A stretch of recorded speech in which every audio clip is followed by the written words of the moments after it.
December 2nd, 1941. A German motorcycle reconnaissance unit reached Khimki, just 5 kilometers from the Kremlin. That's all that separated them from Stalin's seat of power. Through frost-covered binoculars, they gazed at those golden spires and counted every onion dome. One soldier wrote home to his mother saying, "We can see Moscow. The war is nearly won." 72 hours later, these same men were fleeing for their lives. Temperatures had plunged to -40, and they abandoned everything: their tanks, their artillery, and even their wounded comrades.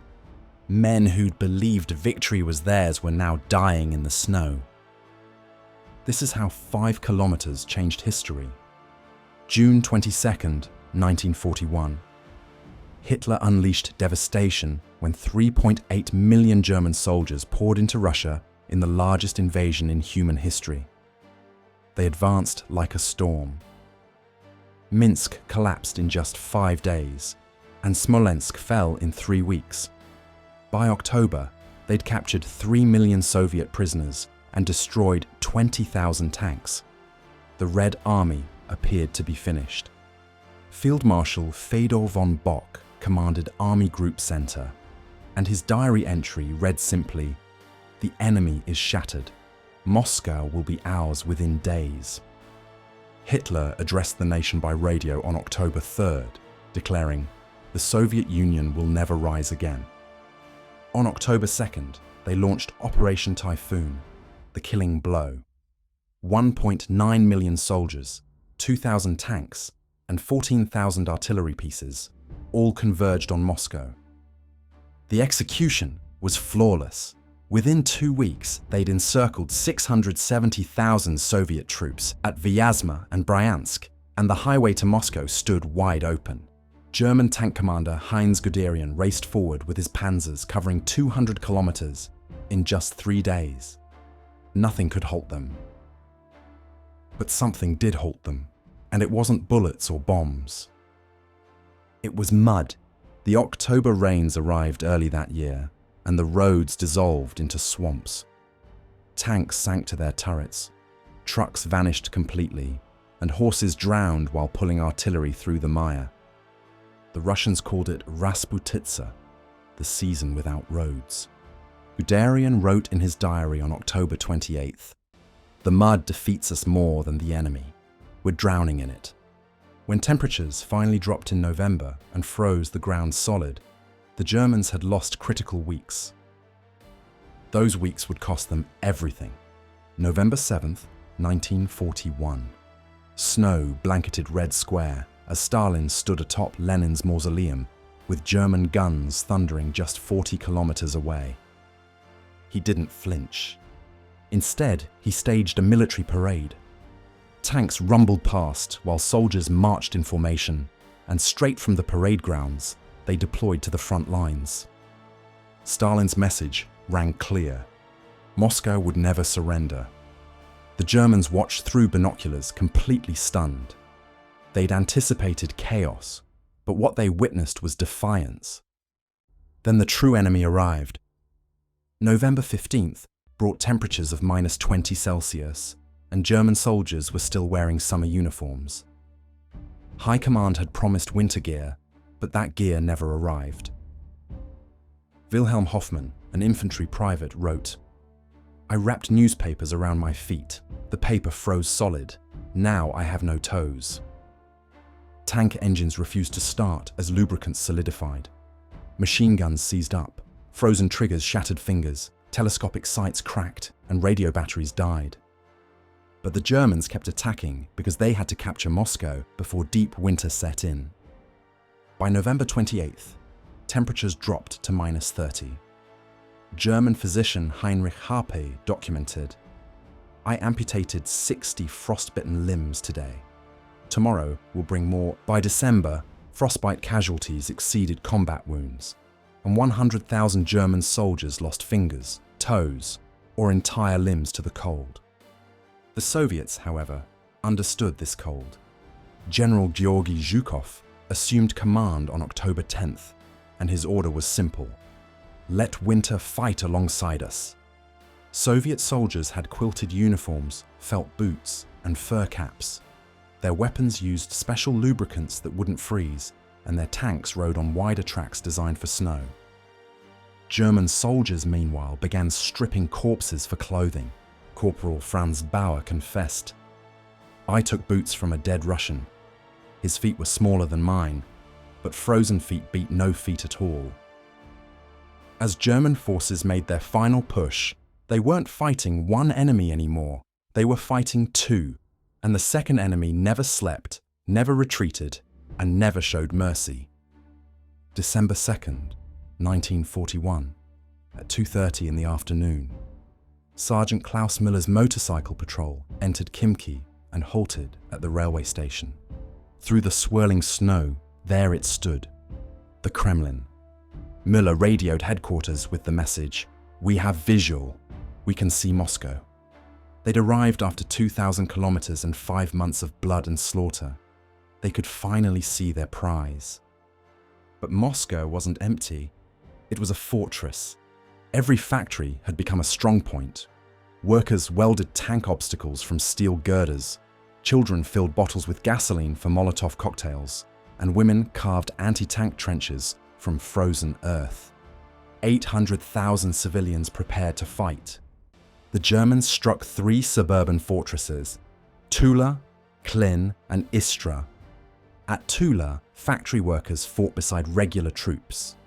Dirk Krauss, a German infantryman, recalled, "Every worker carried a rifle. They fought harder than soldiers because they were defending their homes."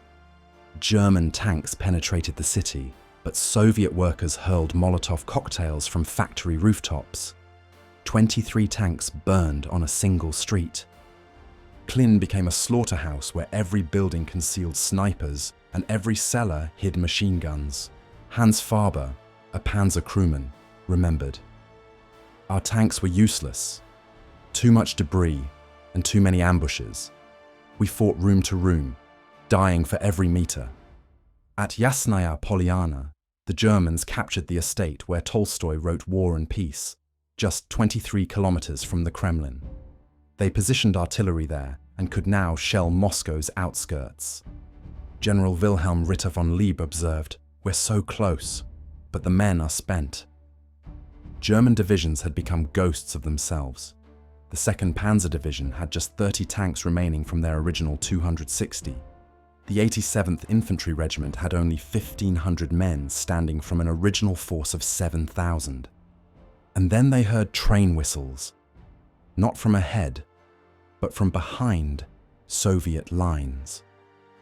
Stalin's greatest secret was arriving: fresh Siberian divisions, 250,000 soldiers trained for Arctic warfare and equipped with the latest T-34 tanks. Stalin had concealed them, waiting for the right moment. His master spy, Richard Sorge, had confirmed that Japan wouldn't attack Russia's eastern frontier, which meant these troops were now free to fight. General Konstantin Rokossovsky watched them arrive and recalled, "They stepped off the train singing, full strength, full equipment, and ready for battle." At the very moment the Germans glimpsed victory, that victory had already slipped away. They just didn't know it yet. December 5th, 1941, at 3 o'clock in the morning. The temperature was -40. German sentries heard it first, a distant rumble that grew louder until it became deafening. Soviet artillery. Thousands of guns erupting simultaneously. The earth trembled and the sky blazed orange. 1.1 million Soviet soldiers attacked with 7,000 artillery pieces and 1,000 aircraft. Fresh troops screamed, "Ura!" as they charged through the snow. The German line disintegrated like glass. Private Ernst Bauer was eating frozen bread when Soviets overran his trench. He later said, "They materialized from nowhere. White phantoms in the snow. We ran. Everyone ran." No German unit was prepared. They had no winter fortifications, no defensive positions, and no reserves. They'd expended everything trying to take Moscow. Now they had nothing left. Panic spread like wildfire. The Fourth Army abandoned their positions and left wounded men screaming in the snow, while the Ninth Army fragmented into fleeing groups. Officers lost control completely. Maps became useless, compasses froze, and radios went silent. Nobody knew where anybody was. Field Marshal von Bock pleaded with Hitler, saying, "We must withdraw immediately or lose the entire army." On December 16th, Hitler's response came. No retreat, not one step backward. Any commander who retreats will be executed. But the retreat had already begun, and nothing could stop it. The Germans abandoned everything. 1,000 tanks frozen solid, turned into metal coffins, along with 20,000 vehicles that ran out of fuel and got buried in snow. Soldiers threw away weapons to flee faster, left supply depots burning, and even left field hospitals with patients still inside. Lieutenant Friedrich Hölzner wrote in his diary on December 20th, "This isn't retreat, it's disintegration. The army is dying." The Soviets hunted them without mercy. T-34 tanks crushed fleeing columns, cavalry squadrons with sabres cut down stragglers, and ski troops materialized from forests to strike before vanishing again. Aircraft strafed anything moving on the roads. By January 7th, 1942, the Germans had been hurled back 100 to 250 kilometers, with 250,000 casualties, frozen, wounded, dead, and missing. Entire divisions ceased to exist. General Franz Halder, the Chief of Staff, confronted Hitler directly, saying, "We've lost 500,000 men since June. We cannot replace them." Hitler dismissed him. The invincible Wehrmacht, the force that conquered France in 6 weeks, had been broken at Moscow's gates. They would never fully recover. Moscow wasn't merely a city. It was the Soviet Union's beating heart. 11 major railway lines converged there. Sever those lines, and the Soviet Union couldn't move troops, couldn't supply factories, and couldn't feed its population. Moscow produced 10% of Soviet tanks, aircraft, and ammunition. Lose Moscow, and you lose the war. But this battle transcended strategy. Before Moscow, the Wehrmacht had never been defeated. Poland was conquered in 5 weeks, France in 6 weeks, Yugoslavia in 11 days, and Greece in 3 weeks. The German war machine had appeared unstoppable, and resistance seemed futile. December 5th changed everything. Winston Churchill received the news in London and told Parliament, "The Germans have been beaten. They can be beaten again."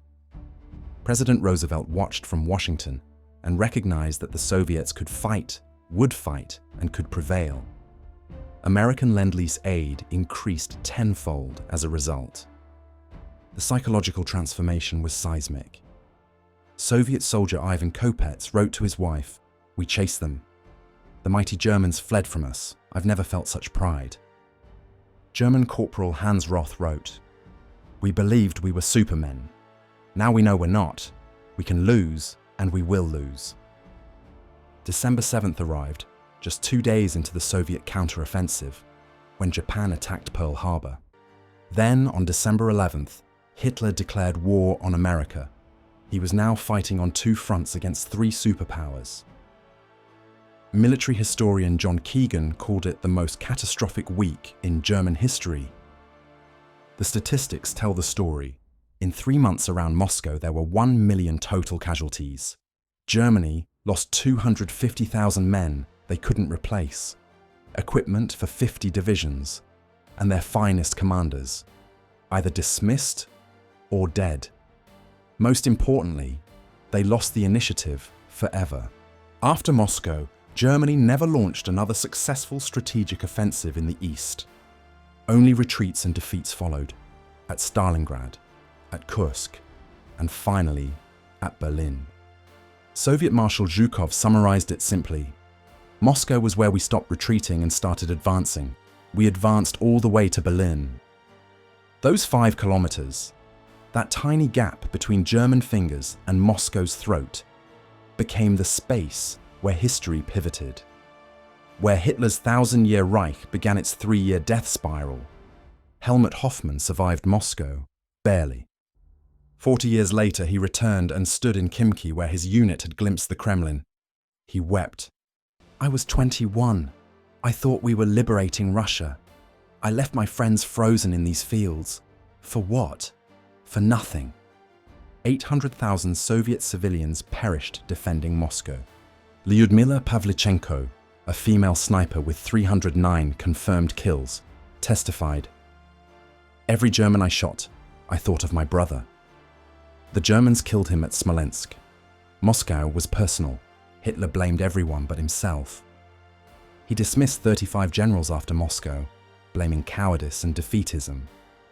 He never mentioned his greatest blunder, forbidding winter equipment because he'd assumed the war would end before winter arrived. Wilhelm Keitel of German High Command admitted after the war, Moscow broke Hitler. He was never the same, and he never trusted his generals again. The Soviets absorbed different lessons. Stalin had nearly destroyed his army with purges before the war, but after Moscow, he listened to his generals. He let Zhukov command and let professionals wage the war. That transformation helped win the war. General Winter receives excessive credit for this defeat. Yes, Winter was brutal, but Winter alone didn't halt the Germans. Soviet blood stopped them, along with Soviet courage, Soviet sacrifice, and Soviet strategy.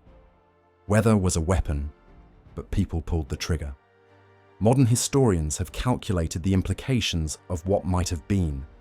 Had the Germans captured Moscow, the Soviet Union might have collapsed. No Eastern Front would have meant 40 German divisions freed for North Africa and Western Europe. D-Day might have failed. Atomic bombs might have fallen on Berlin instead of Hiroshima. The Cold War might never have occurred, or might have unfolded completely differently.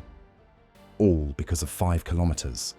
December 5th is now the day of military glory in Russia. Veterans gather at the memorial in Khimki to honor friends who never returned and to remember when Moscow stood alone against darkness and won. The memorial inscription reads, "Here in 1941, the fascist advance on Moscow was halted." 5 kilometers, 3 days in December, 1.1 million Soviet soldiers declaring, "Not one step further." That's how you change the world. The Kremlin's golden spires still gleam today. They've witnessed Napoleon's retreat, Hitler's defeat, the Soviet Union's collapse, and Russia's resurgence. But December 1941 remains the closest any invader has come to conquering Moscow since the Mongols. Measured in blood, measured in ice, and measured in exactly 5 frozen kilometers. The German soldiers who glimpsed Moscow through frozen binoculars carried that image forever. The moment they almost won. The moment everything changed. The moment an empire died in Russian snow. 5 kilometers from victory. If you enjoyed this story, hit subscribe for more World War II historical deep dives every week. Thanks for watching.